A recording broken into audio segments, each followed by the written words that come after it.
d'aller intégrer une puce dans notre cerveau qui va nous lier à l'extérieur, à de l'information qui vient de l'extérieur, c'est sûr que ça, autant c'est fascinant, autant qu'on peut avoir toutes les craintes du monde. Parce que si on est capable de pirater des systèmes informatiques, qui dit que la prochaine victime du piratage informatique, ça ne sera pas l'être humain? À présent, soyez libres. Entreprenez vos propres recherches et surtout, pensez par vous-même. Là, on se comprend que si la FDA donne des autorisations, c'est que là, on est dans le domaine médical, ni plus ni moins. On est dans le corps humain, il y a l'aspect éthique, etc. Qu'est-ce que ça permet de plus? Ça veut dire que là, dorénavant, on va pouvoir tester, donc implanter sur des humains, des volontaires, là, implanter les premiers Neuralink, ce qui n'a jamais été fait.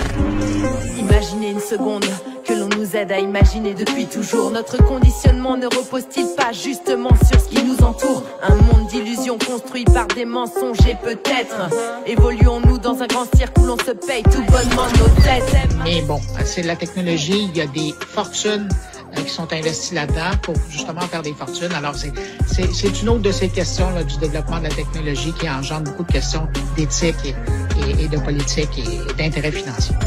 Tout ce que nous devons savoir de nous-mêmes, c'est ce que nous ressentons dans notre cœur. À partir de là, tout le reste en découle. Ce que nous voulons pour nous, ce qui est bon pour nous, la force du cœur. Le projet Neuralink d'Elon Musk, il moins d'associer l'intelligence artificielle, mais de la greffer dans la tête. De la greffer dans la tête.